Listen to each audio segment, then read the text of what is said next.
The air in the market district of Galactic Concord Hub Station tasted stale. It carried the smell of hot metal, alien spices, and sweat. Loud noises bounced off the high ceilings, shouting in strange languages, the beep-beep of cargo drones and the hiss of steam pipes. Humans walked here, but they were invisible. Green lizard-like Vorlax aliens shoved past them without looking. Tall, feathered Kasari aliens pointed and laughed at humans carrying heavy boxes. "Soft skins," a Vorlax guard called out, kicking a human porter's leg. The porter stumbled but said nothing. Humans were weak, slow, and unimportant. Everyone knew it. They did the dirty jobs, cleaning floors, fixing pipes, moving trash. No alien would ever respect them. Near a broken coolant pipe, water dripped steadily onto the floor. Steam rose where hot liquid met cold metal, and a human man knelt there. He was thin, with dark hair and quiet eyes. His name was Min Su. He wore a faded blue work shirt, stained with oil. He didn't look up as aliens stepped around him like he was part of the wall. A Vorlax merchant dropped a heavy bag right by Min Su's tools. Min Su didn't flinch. He just kept working, his hands steady as he tightened a loose bolt. Heywan watched from her small booth above the market. She was a human too, but she worked in station control. Her job was to watch screens, check airflow, and report problems. She saw everything. Today, she saw Min Su. She'd noticed him before. He was always there, fixing a broken light, unclogging a drain, mending a torn cable. Never in a hurry, never loud. Aliens ignored him completely. Even other humans avoided him. "He's strange," Yunmi, Haiwan's friend, they had said once. "Too quiet. Doesn't talk to anyone." But Haiwan saw something else. Min Su moved like he knew exactly what to do. His hands were quick and sure. He fixed things fast without wasting a single motion. Today, Min Su was repairing the coolant pipe. Water sprayed his face, but he didn't wipe it away. He pulled a small wrench from his belt and turned a valve. The dripping slowed. A Kasari diplomat in shiny robes walked past, her long tail swishing. She didn't see the wet floor. Her foot slipped. She fell hard, her feathers ruffled. "Idiot human!" she screeched in broken common tongue. "You made this mess!" Min Su finally looked up. His eyes were calm, like deep water. He didn't argue. He just reached into his tool bag and pulled out a dry cloth. He held it out to her. The Kasari snatched it. "He useless soft skin," she muttered, wiping her robes. She threw the cloth back at him. It landed in a puddle. Min Su picked it up, folded it neatly, and put it away. He went back to his pipe. Heywan frowned. Why didn't he defend himself? Why did he just take the blame? She wanted to shout down at him, "Stand up for yourself!" But she didn't. She just watched. Then the ground shook. It started small, a gentle rumble underfoot. Then it grew. Lights flickered. A loud crack echoed as a support beam groaned. Aliens screamed. The Kasari diplomat dropped her bags and ran. Vorlax guards shouted orders. People pushed and shoved, trying to escape. Heywan gripped her chair. Station quakes happened sometimes. They were scary but usually short. She checked her screens. Air pressure was stable. But the shaking got worse. I saw a heavy metal shelf tipped near Min Su. If it fell, it would smash the broken pipe. Coolant fluid, hot enough to melt skin, would flood the floor. People would get hurt. Min Su saw it too. He didn't run. He stood up slowly. The shelf wobbled, ready to crash. Min Su stepped forward. He put his shoulder against the shelf and pushed. Hard. His thin body strained, but he held it steady. Sweat beaded on his forehead. The shaking stopped. The shelf settled. Min Su let go. He checked the pipe again. The leak was almost fixed. No one thanked him. Aliens were already moving on, muttering about safety hazards. A Vorlax guard kicked the shelf Min Su had saved. "Human work is always bad," he grumbled. Heywan's heart pounded. She'd seen it all. While everyone else panicked, Min Su stayed calm. He didn't care about praise. He just did what needed doing. Why? She wondered. Who is he? Later, during her break, Haywan walked down to the memorial hall. It was a quiet place, away from the noisy market. Few aliens came here. On the wall hung old holograms, heroes of the galaxy. Warriors, scientists, leaders, all aliens. Except one. In the corner, a faded image showed a human. He wore a torn uniform, his face shadowed. The caption read, "The Silent Guardian, Savior of Vega 9, lost in the Silent War." No name, just a symbol, a small star over a mountain. Haywan had seen this hologram 100 times. Humans joked it was fake. "Just station propaganda," Dae-sung, the security guard, always said. "Humans don't save galaxies." But today, Haywan looked closer. The human in the hologram had a thin scar on his neck, a jagged line just below the ear. Haywan froze. She'd seen that scar before. This morning, when Min-soo knelt by the pipe, his collar had slipped. For a second, she'd seen it. The same scar, thin, jagged, right below his ear. Coincidence? Maybe. But Haywan didn't believe in coincidences. Her hands felt cold. Vega 9 was a star system far away. The Silent War was old history, a battle against the Zerk slavers. Humans weren't supposed to be heroes there. She left the memorial hall fast. Her mind raced. Min-soo? A hero? It made no sense. He was just a quiet pipe fixer, invisible, ignored. But the scar, it was real. Back in the market, the station was calm again. Min-soo was still by the pipe. He'd finished his work. The leak was gone. He wiped his hands on a rag, then packed his tools. He looked tired. His shirt was soaked, and his face was smudged with dirt. Haywan walked over, and she held a small bottle of water. Her throat felt dry. "Here," she said. Her voice came out softer than she meant. Min-soo looked up. Surprise flickered in his eyes. No one ever gave him water. No one ever saw him. He shook his head. "No need." "Please," Haywan insisted. "You worked hard." Min-soo hesitated. Then he took the bottle. His fingers brushed hers, calloused, strong. He didn't smile, but his eyes, they held something. Gratitude? Sadness? She couldn't tell. "Thank you," he said quietly. He unscrewed the cap and drank. Water ran down his chin. He didn't gulp it like a thirsty man. He sipped slowly, like he had all the time in the world. Haywan watched him. The scar on his neck caught the light. It was definitely there. Real. "Who are you?" she wanted to ask, but she didn't. Min-soo finished the water. He handed the empty bottle back. "Good day," he said. Then he turned and walked away, disappearing into the crowd. No one moved aside for him. No one noticed him leave. But Haywan noticed. She stood there, holding the empty bottle, her heart beating fast. The quiet human had a secret, a big one, and she was the only one who saw it. She looked down at the spot where he'd worked. The floor was dry, the pipe was fixed. Perfectly. Haywan smiled. Just a little. She chose to see him, and she wouldn't stop. Haywan's small act of kindness followed her like a shadow. The next day, as she walked through the hub station's main corridor, she felt eyes on her. Vorlak's guards muttered behind scaled hands. Kasari diplomats tilted their feathered heads, whispering in high-pitched clicks. Even other humans stared. She knew why. And she gave water to Min-soo. At lunch, Yunmi pulled her aside near the food dispensers. "Haywan, why did you do that?" Yunmi's voice was low, urgent. She clutched her nutrient paste tube like a shield. "Min-soo is nothing. Even Dae-sung says he's a ghost, a bad luck charm." She glanced around nervously. "People talk. They say he brings trouble."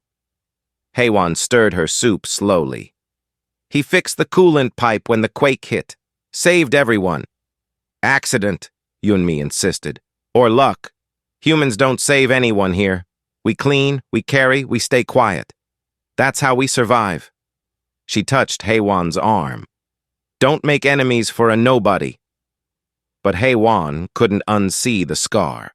She couldn't forget how Min-Soo stood alone against the falling shelf while others ran. Later, near Docking Bay 7, she saw him again. Min-Soo was crouched beside a broken hoverpod. It belonged to a Kasari diplomat, a tall, proud creature with shimmering blue feathers. The pod sputtered, smoke curling from its core. The diplomat flapped her wings angrily. "Useless human!" she screeched. "You broke it!" Min-Soo shook his head. He pointed to a frayed wire under the pod. The diplomat slapped his hand away. "Fix it, or you pay!" Min-Soo didn't argue. He pulled a small tool from his belt, a simple multi-wrench. He worked fast, his fingers steady. HFY watched from behind a cargo crate. She saw him pull a piece of chewing gum from his pocket. He softened it in his hands, then pressed it around the broken wire. He twisted two ends together, sealed them with the gum, and tapped the pod's control panel. The hoverpod hummed to life. The Kasari diplomat floated up, smug. "Lucky guess," she said, not looking at Min-Soo. She zoomed away, leaving a trail of glittering dust. Min-Soo stood, wiping gum residue on his pants. He saw HFY. For a second, his eyes met hers. Then he turned and walked off, disappearing into the crowd. Dae-sung found HFY an hour later. He wore his security guard uniform like a king's robe, chest puffed out. "Heard you gave water to the ghost," he said, grinning. "You're soft, HFY, like all humans. We need to be strong, to be seen." He thumped his chest. "I make Vorlak's guards respect me. You waste time on shadows." HFY didn't answer. She watched Min-Soo across the corridor. He was mending a flickering light panel. His movements were smooth, almost lazy, but his hands never shook, never hesitated. Then the lights died. Not just her section. The whole station plunged into darkness. Emergency red lights blinked on, casting long, scary shadows. Alarms wailed. "Power surge in Sector 4!" A voice crackled over the comms. "All non-essential personnel to safe zones!" Panic exploded. Aliens shoved toward exits. Humans froze, unsure where to go. HFY's heart hammered. She was alone in a dark corridor, far from her booth. The air grew thick and hot. Life support was failing. A hand touched her shoulder. HFY jumped. It was Min-Soo. In the dim red light, his face was calm. "Follow," he said. His voice was quiet but clear. He led her through twisting service tunnels, places HFY didn't know existed. Pipes lined the walls, dripping water. Min-Soo moved like he'd walked here 1,000 times. He stopped at a metal door labeled Main Power Relay. It was locked. "Or override code," Min-Soo said. HFY fumbled with her access pad. I don't know it. Only engineers." Min-Soo took the pad. His fingers flew over the keys, typing fast in Korean. HFY barely understood. "Line 3. Bypass Junction 7. Reroute to human grid." "Why Korean?" she whispered. "Quieter," he said. "Less noise." The door hissed open. Inside, a maze of glowing wires pulsed weakly. Min-Soo pointed to a black box with a blinking red light. "That. Cut the blue wire." HFY's hands shook.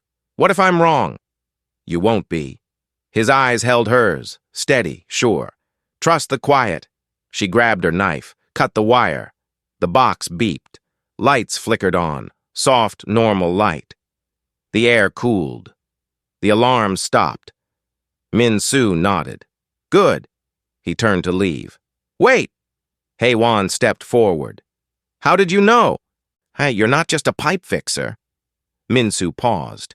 For the first time, sadness touched his eyes. "I fix what's broken," he said softly. "That's all." He walked away before she could ask more. The next day, Dae-sung made his move. HFY found Min-Soo in the maintenance bay. He was bent over a sparking console, tools spread around him. Dae-sung stood nearby, arms crossed. "Useless," Dae-sung was saying loudly. "You humans are all the same. Slow. Weak. This station would collapse without real workers. He kicked Min-Soo's toolbox. Wrenches clattered to the floor. Min-Soo didn't look up. He kept working. Dae-sung grabbed Min-Soo's shoulder. "I'm talking to you, ghost." Min-Soo turned slowly. His face was calm. "Let go!" Dae-sung sneered. "Or what? You'll cry. Tell Hae-won." He shoved Min-Soo hard. Min-Soo stumbled but didn't fall.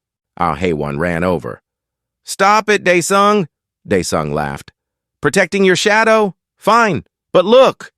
He pointed at the console. A small, strange device glinted among the wires. "He was stealing alien tech. I caught him." Min-Soo's eyes narrowed. He saw the device. A Zerk signal jammer, illegal and dangerous. But it wasn't his. Dae-sung had planted it. "Security!" Dae-sung yelled. "Human thief! Arrest him!" Vorlak's guards came running. They grabbed Min-Soo's arms. He didn't fight, didn't speak. Hae-won stepped between them.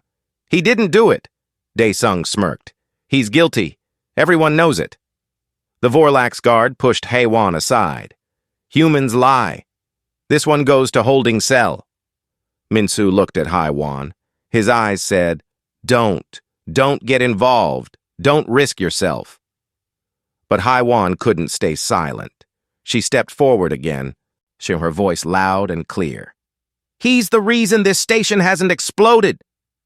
The words hung in the air. Aliens stopped. Humans stared. Hae-won pointed at the console. "That jammer? Fake. Planted. But look around you." She gestured wildly. "The lights? He fixed the relay during the blackout. The air? He rerouted it when the filters choked. The pipes? He seals them before they burst. He keeps us alive." Dae-sung's face turned red. "Shut up, Hae-won. You're crazy." But Hae-won kept going. "You call him a ghost? He's a human, like me, like all of us. We're not weak. We're here, fixing, helping, living." She looked straight at Min-Soo. "And he chooses to be quiet. But that doesn't mean he's nothing." Silence fell. Even the Vorlak's guards seemed unsure. Then a small voice piped up. Yunmi stepped forward, trembling but brave. "She's right. And I saw him save Kasari children from a falling crate last week. He didn't say a word." Another human spoke. Then another. Stories spilled out. Min-Soo mending a broken oxygen valve, guiding lost children home, sharing his food with hungry strays. The Vorlak's guard grunted. He kicked the jammer. "Fake! Human trash!" He released Min-Soo's arms. "Go! Both of you!" Dae-sung glared, humiliated. He stormed off, muttering. Min-Soo stood still. He looked at Hae-won, not with anger, not with pride, but with something deeper. A quiet understanding. Hae-won's hands were still shaking, but she smiled. "Lunch?" she asked. Min-Soo blinked. No one ever asked him that. She led him to a small table in the human section. It was empty. No one wanted to sit near the ghost. Hae-won unpacked her food, rice, kimchi, a boiled egg. She pushed half toward Min-Soo, and he didn't take it. "Please," she said. "You earned it." Min-Soo looked at the food, then at her. Slowly, he picked up the egg. He peeled it carefully, his fingers gentle. He broke it in half and gave one piece back to her. They ate in silence. Around them, the station buzzed. Aliens shouting, drones whirring, pipes hissing. But at their table, it was quiet. Min-Soo didn't smile. He didn't thank her. But as he ate, his shoulders relaxed. Just a little. Like a man who hadn't rested in years. Hae-won watched him. The scar on his neck caught the light. She saw the weight in his eyes, the weight of a secret too heavy to carry alone. She chose him, the quiet human, the one everyone ignored, and for the first time, he let someone see. The next morning, Hae-won was checking air filters in Sector 5 when the station alarms screamed. Not the usual warning buzz. The deep, shuddering boom that meant danger. Red lights flashed like angry eyes. Over the comms, a Vorlak's voice crackled, Zerk warship approaching! All hands to battle stations! Haywan's blood turned cold. Zerk, slave traders, monsters who hunted weak species. Humans were at the bottom of the food chain. She ran toward the human quarters. Panic filled the corridors. Kasari diplomats shoved humans aside, wings flapping wildly. Vorlak's guards formed lines, ignoring the humans scrambling behind them. A mother clutched two small children, sobbing. No alien stopped to help. "Humans, stay here!" a Vorlak's officer barked. "You are not soldiers. You are trash!" He slammed a metal door shut, sealing the humans inside Sector 5. The air grew thick and hot. Life support lights flickered red. They were trapped. And Haywan pounded the door. "Let us out! We'll suffocate!" Outside, explosions rocked the station. Metal groaned. A pipe burst, spraying steam. Through the smoke, Haywan saw Min Su. He stood near the broken pipe, just like the first day she'd noticed him. But now his calm was different. Sharper. His eyes scanned the ceiling, the walls, the vents, like he was seeing a map no one else could read. "Min Su!" Haywan shouted over the noise. "Help us!" He looked at her, nodded once. Then he turned and walked away, disappearing down a service tunnel. He's leaving us? Haywan's heart sank. But why would he run now? She had to do something. The air was getting harder to breathe. She remembered Min Su's words during the blackout. Trust the quiet. She closed her eyes, forcing herself calm. Think, Haywan. What would he do? Nearby, on a maintenance panel hung loose. Haywan pried it open. Wires glowed inside. She didn't know much about station tech, but Min Su had shown her the basics during the blackout. Blue wire, bypass junction 7. Her hands shook as she traced the wires. Which one? Then she heard it. A soft hiss from the vent above. Not steam. Air. Fresh air. Min Su had rerouted it. She followed the sound to a small vent near the floor. It blew cool, clean air into the room. The humans crowded around it, gulping the oxygen. He didn't run. He fixed us a lifeline. Haywan felt a flicker of hope. But outside, the explosions grew louder. The Zerk were boarding. She had to know who Min Su really was. While others huddled by the vent, she slipped away. The station archives were down the hall, a dusty room filled with old data crystals. Few aliens ever came here. But inside she found a cracked screen. Her fingers flew over the keys, typing Vega 9 Silent War. Files appeared. Grainy videos showed a space battle. A huge Zerk warship firing green beams at small human ships. Humans dying. Then, a single human in a torn uniform floating in space near the Zerk ship. He carried a device. He planted it on the warship's hull. The device glowed blue. The Zerk ship exploded in silence. The human drifted away, unharmed. But his face was shadowed. Only his neck was visible. There, a thin, jagged scar, just below the ear. Haywan's breath caught. Min Su. The file caption read, Operation Silent Dawn, Human Agent Ghost, disables Zerk superweapon, presumed dead, no recovery. But he wasn't dead. He was here. Hiding. Why? A new alert flashed on the screen. Zerk boarding pods detected in Sector 3. Sector 3. Where Min Su had vanished. Haywan ran. She had to find him, had to warn him. The corridor to Sector 3 was chaos. Smoke stung her eyes. Alien soldiers fought with glowing blades. Zerk warriors, hulking figures in black armor, kicked aside wounded Vorlak's guards. Their faces were hidden behind masks, but their eyes glowed red with hunger. Haywan ducked behind a crate. A Zerk warrior stomped past, dragging a Kasari diplomat by her wings. The diplomat screamed.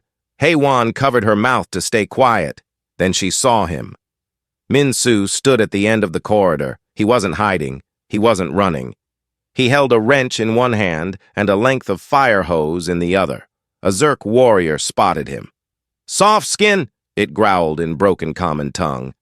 It raised a plasma cutter, a weapon that could melt steel. "You will serve!"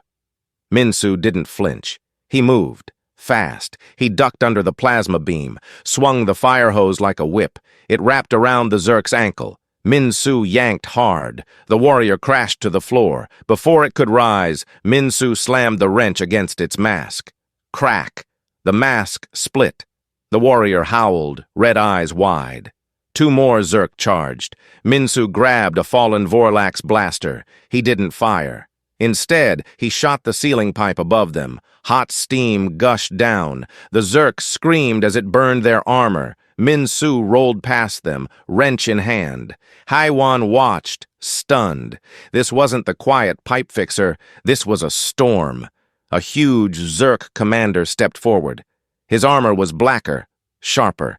He carried a weapon that hummed with green light. "Enough," he boomed. "I know you." Minsu froze. The commander ripped off his mask. Underneath was a face like cracked stone with burning yellow eyes. "Kim Minsu," he hissed, "the ghost of Vega 9. We thought you died." Minsu's shoulders tightened. He didn't speak. "You destroyed our ship," the commander snarled. "Killed my brothers. Today I take your life." He raised his weapon. Green light gathered at the tip. Haiwan's mind raced. Vega 9. The ghost. It's true. Minsu had saved humans before. He'd chosen to disappear. But now the past had found him. The commander fired. Minsu moved like lightning. He threw the wrench, not at the commander, but at a hanging light fixture above him. The wrench hit the fixture. It crashed down, shattering on the commander's shoulder. The green beam went wild, slicing a hole in the wall. His air whooshed out. "Suction!" The corridor became a vacuum. Papers, tools, loose metal flew toward the hole. Haiwan grabbed a pipe, her feet lifting off the floor. Minsu was sliding toward the hole, too. He reached for a broken railing. His fingers slipped. Haiwan saw it happen in slow motion. Minsu's eyes met hers. Not fear, not anger, just calm. He let go of the railing. "No!" He kicked off the wall, not away from the hole, but toward her. He grabbed Haiwan's arm, pulling her close. With his other hand, he hooked his belt around a bolt in the floor. They hung there, dangling over empty space, as debris flew past them. The commander clung to his weapon, growling. "Clever ghost, but you cannot hide forever." Minsu didn't look at him. His eyes stayed on Haiwan. Blood trickled from a cut on his temple. And his voice was a whisper against the howling wind. "Stay behind me, now!" He let go of the bolt. For a second, they fell. Then Minsu twisted in the air. He kicked off the commander's chest, sending the Zerk flying into the void. Minsu grabbed a dangling cable. He swung Haiwan to safety, landing hard on the metal floor. The hole sealed itself with a hiss. Air rushed back in. Haiwan gasped, coughing. Minsu knelt beside her, his hand on her back. His breathing was steady, but his face was pale. The cut on his temple bled freely. "You," Haiwan choked out. "You're him. The ghost." Minsu touched the scar on his neck. His eyes held centuries of tiredness. "Was," he said softly. "Not anymore." A Vorlax soldier limped over, blaster smoking. "Human," he rasped, staring at Minsu.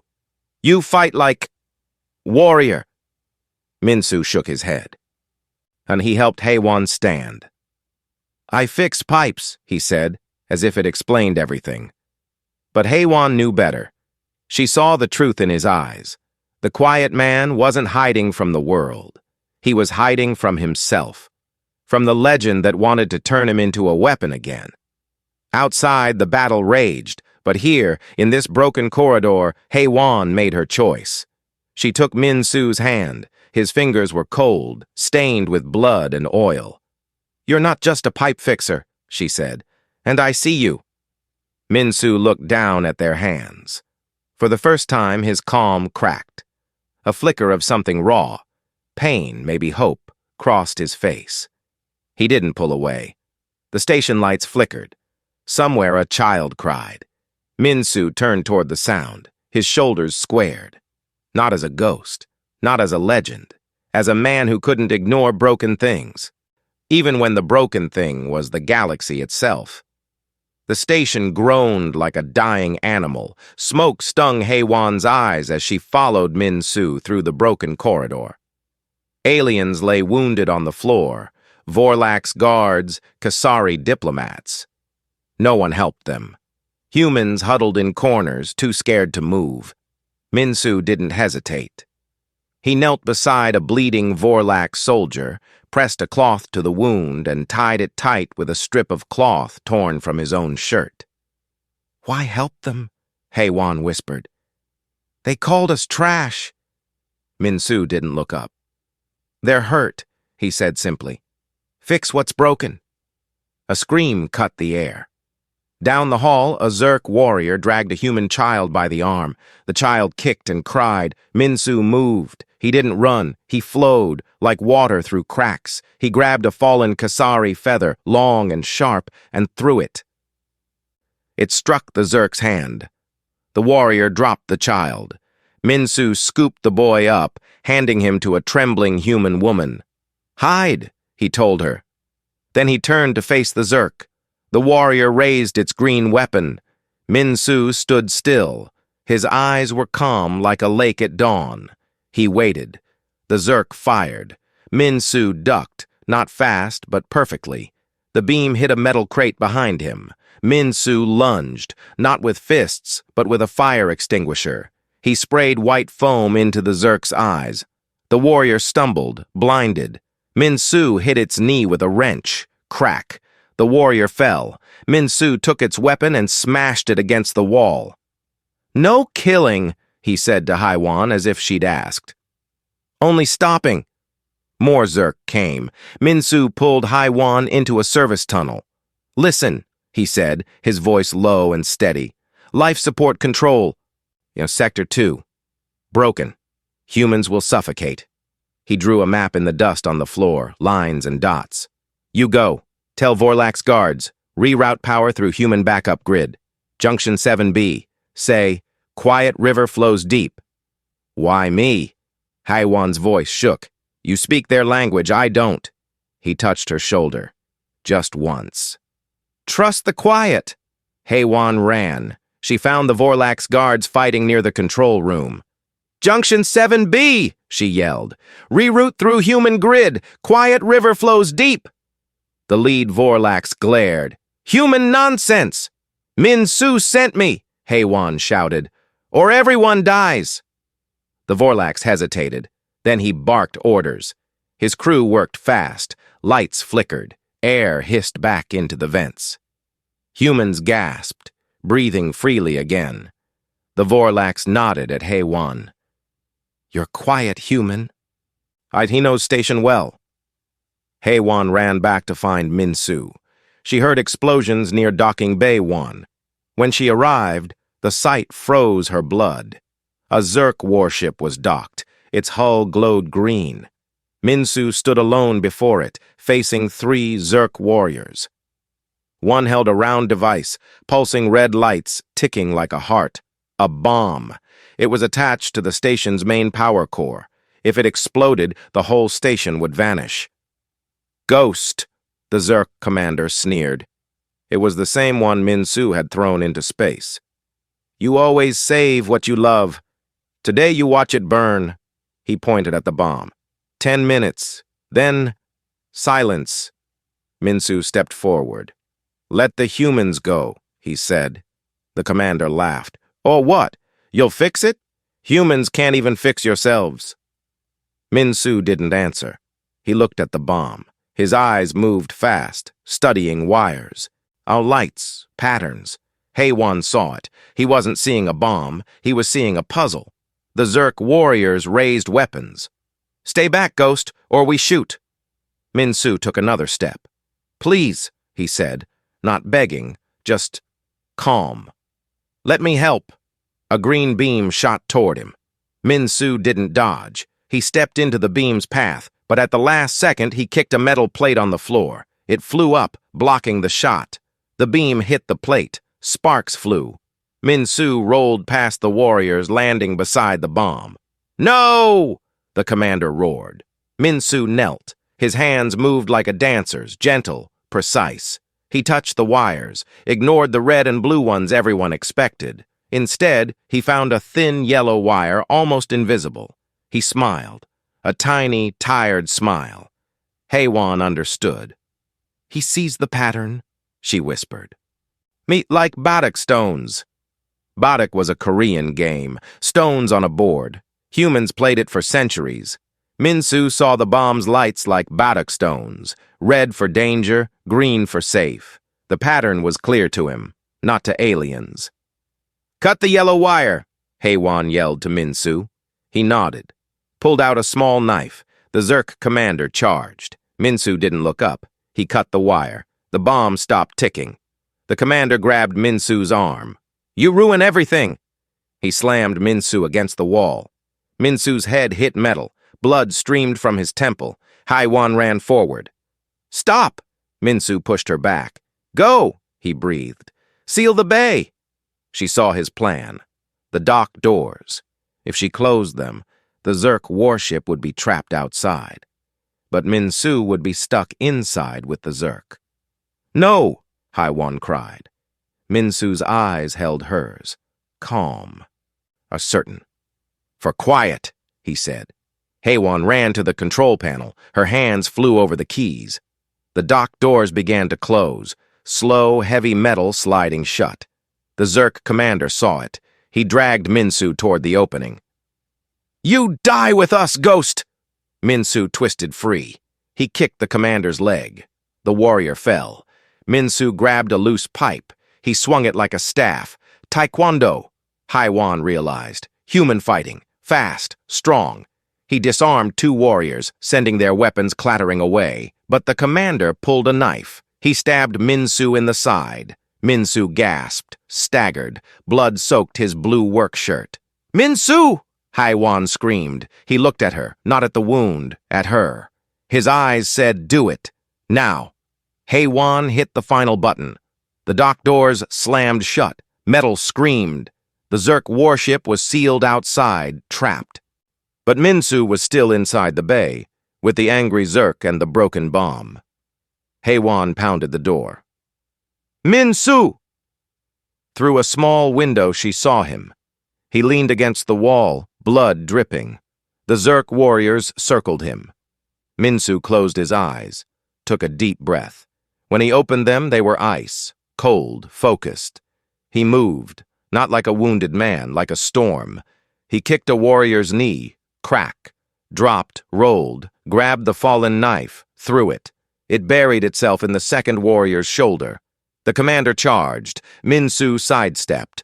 The commander crashed into the bomb. Min-Soo kicked his back. The commander flew through the air, smashing into the sealed dock door. Silence.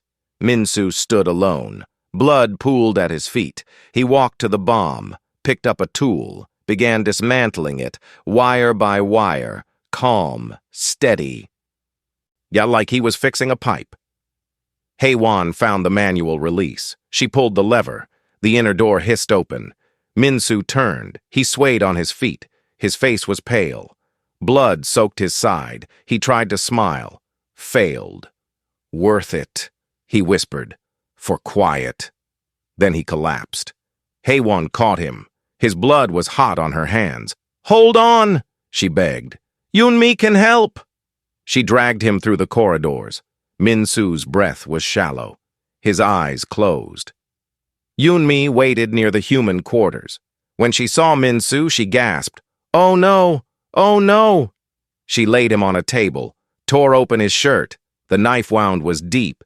Alien med scanners beeped uselessly. "Their tech doesn't read human bodies!" Yoon-mi cried. HFY remembered Min-Soo's words. "Fix what's broken." "Use human medicine," she said. "Like your clinic." Yoon-mi nodded. And she grabbed clean cloths, boiled water, and strong thread. Human field surgery, no fancy tools, just hands and heart. She cleaned the wound, stitched it tight, pressed herbs to stop bleeding. Min-Soo didn't wake, but his breathing slowed, became steady. A Vorlax guard stood in the doorway. He looked at Min-Soo, covered in blood, wearing a stained work shirt. Then he looked at Yunmi's hands, red with human blood. "Your medicine works?" the Vorlax asked. Yunmi wiped her hands. "It's not magic. It's care." The Vorlax guard stepped inside. He knelt, placed a hand on Minsu's chest, felt the heartbeat. Then he did something no alien had ever done. He bowed. Slowly, others came. Kasari diplomats, Vorlax soldiers. They stood around Minsu's table, not as masters, as equals. Haiwan sat beside Minsu. She took his hand. It was cold.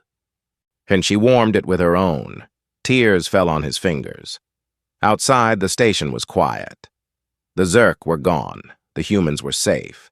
But here, in this small room, something bigger had changed. A Vorlax guard touched Haiwan's shoulder. "You're quiet, human. He is legend?" Haiwan looked at Minsu's peaceful face. The scar on his neck gleamed in the light. "He's human," she said softly. "Just like us." She held his hand tighter. The hand that fixed pipes, that saved lives, that chose peace over war. The legend wasn't in the fight. It was in the quiet choice to heal, and she had seen it all along. Sunlight from the observation deck window fell on Minsu's hands. They were bandaged now, but still steady as he tightened a loose bolt on a broken air vent.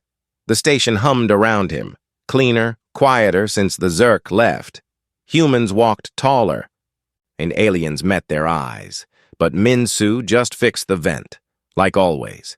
Haiwan watched him from the doorway. 3 days since he'd stopped the bomb. 3 days since he'd collapsed, bleeding on the floor. Yunmi said he'd be fine. "Strong heart," she'd told Haiwan. "Like old oak tree." But Minsu hadn't spoken much, just asked for his wrench back. A Vorlax ambassador approached Haiwan now. His green scales gleamed under the lights. "Human Haiwan," he rumbled. "Come, important talk." She followed him to the grand hall. The room was full of aliens, Kasari, Vorlax, even a tall, silent species with silver skin. In the center stood a hologram of Minsu, not the quiet pipe fixer, the ghost of Vega 9, fighting Zerk, saving children. The video played again and again. "Kim Minsu is hero," the Vorlax announced. Galactic Concord offers him honor, riches, a statue in every station. He pointed to a seat beside him, polished metal, big enough for a king. "He will sit with leaders, command fleets, be legend." Haiwan's stomach twisted. "Where is he?" "Working," the Vorlax sighed. "Fixing pipes in Sector 3 again?" He leaned closer. "You understand common tongue well. You convince him. Say yes." He pressed a small crystal into her hand. "For you. High post in Concord. You leave this station trash." Haiwan looked at the crystal. It glowed blue, power, safety, respect. Everything humans dreamed of. Her fingers closed around it. Then she saw Minsu in her mind. Blood on his shirt, calm eyes. "Worth it. For quiet." She dropped the crystal. It clattered on the floor. "No," she said. "I choose the quiet human." She walked out. Had left the glittering hall, left the dream. Minsu was where the Vorlax said, Sector 3, near the same coolant pipe from the first day. Water dripped softly. He knelt. Tools spread around him. His blue work shirt was clean but stained with oil again. Haiwan sat beside him, didn't speak, just handed him a dry cloth. Minsu paused, looked at her, saw the emptiness in her hands. No crystal, no new uniform, just her old station badge. "You said no," he said quietly. "I chose you," Haiwan replied. "Always." Minsu's hands stilled. For the first time, a real smile touched his lips. Small, faint, like sunrise behind clouds. "Thank you," he whispered, "for seeing me." He went back to the pipe. Haiwan stayed, wiped tools, handed him bolts. Together they fixed the leak. Word spread fast. The humans saw Minsu working, just fixing pipes, and felt proud. "He could be king," Yunmi told patients in her new clinic. "But he chooses us." She mixed human herbs with alien gels, healing wounds no tech could touch. Daesung found Minsu one morning. The boastful guard stood awkwardly, hands empty. "I was wrong," he mumbled. "You're not a ghost, you're better." He held out a wrench, shiny, new. "Let me help." Minsu took the wrench, nodded. "Start with that pipe." Daesung grinned. Got to work. Children gathered after school. Minsu taught them taekwondo in the empty cargo bay. Quiet strength, he called it. Not fighting, balance, respect. A Vorlak's child tried the stances, wobbling on clawed feet. Minsu adjusted her posture gently. "Strong legs, soft heart," he said. The child beamed. One evening, Haewon found Minsu at the memorial hall. The hologram of the silent guardian still glowed, shadowed human, star over mountain. Minsu touched the scar on his neck, looked at the image. "You don't need that anymore," Haewon said softly. Minsu shook his head. "Not for me. For them." He pointed to the children playing outside, laughing with Kasari and Vorlak's kids. "They see hero, not ghost." He turned off the hologram. The wall was empty now, just smooth metal. "Good," Haewon said. "Real heroes don't need light." The station changed slowly. Humans still cleaned floors, still fixed pipes. But now, aliens said, "Thank you." Vorlak's guards shared rations. Kasari diplomats asked humans to fix their hoverpods. "Your way works," a feathered diplomat admitted, watching Minsu mend a broken light with chewing gum. One day, a Vorlak's engineer visited Minsu's crew.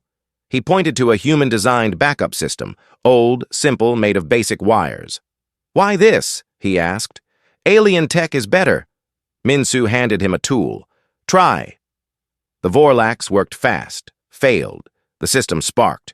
"Impossible!" Minsu took the tool. In 10 seconds, he fixed it. "Human hands," he said. "Human eyes. We see what machines miss." The Vorlaks stared, then bowed. "Teach me." Minsu nodded. "Start with quiet." Haewon got her answer when the silver-skinned ambassador came. "You turned down Concord," she said, her voice like wind chimes. "Why?" "Because," Haewon said, "the quiet human chose peace. I choose him." The ambassador smiled. A rare thing. "Then take this." She gave Haewon a small device. Universal translator, made by human hands. Works better than ours. Haewon held it. Simple, but strong. Like Minsu. On the last day of the month, Haewon found Minsu on the observation deck. Sunset painted the stars gold and pink. He sat on the floor, back against the glass. His side still hurt. He moved slower now, but his eyes were calm. Haewon sat beside him, rested her head on his shoulder. His arm came around her, warm and sure. Below, the station glowed. Humans and aliens walked together. No one shoved. No one called names. "They call you legend now," Haewon said. Minsu watched a Vorlak's child chase a Kasari drone, laughing. "I'm just Minsu," he said. "Pipe fixer, friend. But Vega 9, the Zerk." "Was then," he said softly. "This is now." He touched her hand. "You chose the quiet. That matters more." Haewon thought of the scar on his neck, the blood on his shirt, the bomb ticking down. "Why hide?" she asked. "Why not be the hero they want?" Minsu looked at the stars. "Heroes fight wars. I fix what's broken. Wars make broken things. I choose peace." He turned to her. "Quiet is peace." A tear slid down Haewon's cheek. "Not sad, happy. I see you," she whispered. "All of you." Minsu didn't wipe the tear, just held her closer. "Thank you," he said, "for always." Down below, Daesung taught a group of kids to use wrenches. Yunmi handed a Vorlak's elder human medicine. The station breathed, steady, strong, alive. No statues, no crowns, just ordinary people doing quiet work. Together. Haewon closed her eyes. felt Minsu's heartbeat against her ear, steady as a drum, strong as steel. The legend wasn't in the battles he won. It was in the peace he chose, in the hand he held, in the quiet man who fixed pipes while the galaxy slept, and the woman who saw him.